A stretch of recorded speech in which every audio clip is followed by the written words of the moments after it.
What it is, world? Young Heem, you son of genocide. We still alive. That's YUNG. You feel me? Heem. For those that don't know, Young Heem. Yeah. Sanho to the 805. I'm certified. You ain't gotta ask no questions. You already know that. Yeah.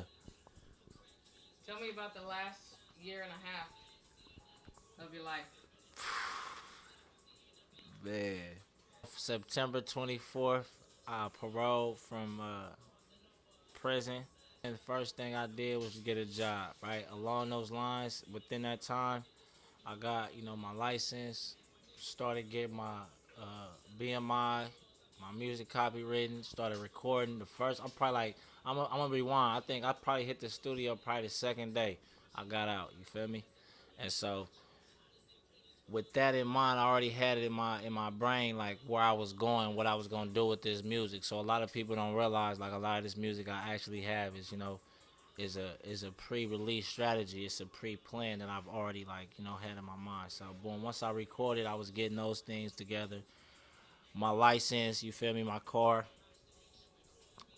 just paroling, man, trying to parole on top of trying to chase a dream. Hence my EP, Broken Dreams, and I didn't release that until probably like another 6 months after getting out. So yeah, so for me, man, that was like my main focus though. Like the last year and a half was releasing the music first. Like probably like that was the first 8 months. I was focused on that, and then like the promo of the music. Before that, probably like in the same run, the same time, I was kind of like doing a lot of things at once. Going to different cities, performing. We know we had like a little mini tour. Different open mics, pulling up to different shows, different spots, different events, stuff like that. You know what I'm saying? So, also, what I'm saying, we was able to, get a few publications, a few PR, a few marketing teams behind us, and get some big names behind us, and that led to different showcases where I was able to open up for Raekwon and Ghostface just this December that passed.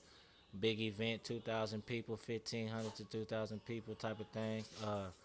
I'm up under management, you feel me? Acquired a management team. My first EP did 150,000 streams. Just released my latest single, Have Nots. That's already doing its thing, doing numbers on YouTube.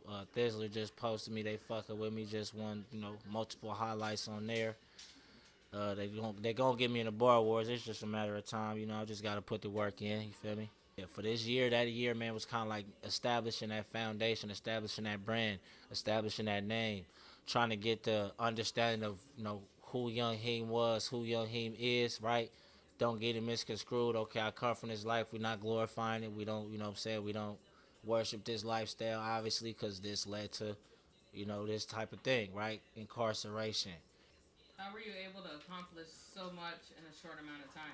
I learned how to pretty much utilize social media, TikTok, Instagram, as a platform of its own in order to like reach new fans and reach new people as well too. It's no longer CDs and things like that. I was just talking to my friend about that on the way here. Like that type of stuff doesn't exist. So that was an adjustment, and so that kind of like, and then just having people spread out. My team isn't all in one city. We're not in all one spot together, so it definitely was adjustment. But I think, like I say, once again, the creator, man, having that resiliency to win, that urgency to want to win and be self motivated, that alone helped me continue to strive. You know what I'm saying? People look at my first two music videos. We shot them ourselves. I did that myself off my iPhone. You see what I'm saying? So stuff like that. That's what kept me like I'm willing to do what it takes. You feel what I'm saying? At the end of the day, How many songs did you make while you were incarcerated? for sure, we in the thousands. That's what I told somebody the other day. Nigga talking about rapping again. I said, bruh, you gotta have at least 300 verses ready. Your more recent songs you've been putting out, is that songs you made while you were incarcerated or newer songs? A mix of both. If you got 1,000 songs, what makes you pick the next song you're gonna put out? It just depends. It just depends on the time, based on the momentum of the culture at the time. You know what I'm saying? Like what's going on, what's needed, what I feel like people need to hear. It all depends like what part of me I want to give people. Can you tell us about your next life move? Man, what the next life move right now? Shit, next week we gonna be moving to Atlanta, man. We taking the brand to the A. You know, that's definitely in the works. We gonna build the brand out there. We gonna man, only Allah knows, man, what's in store out there, but it's definitely a good look, definitely a better foundation, better situation. I just feel like, what we doing, what we represent, what we standing for, man, it's gonna be more valued where this is also happening at. So, obviously, like I know, a prophet is hated in his own hometown, like, so, or a person of some substance or somebody that's doing something other than what the culture is doing, obviously he's looked at as an outcast. So, until he has a certain platform, until he has a certain amount of clout or whatever the case may be. So, I feel like I'm on crack when I'm on that shit. I be hiding. I'm like, man, I'm a motherfucking loser, man. God damn.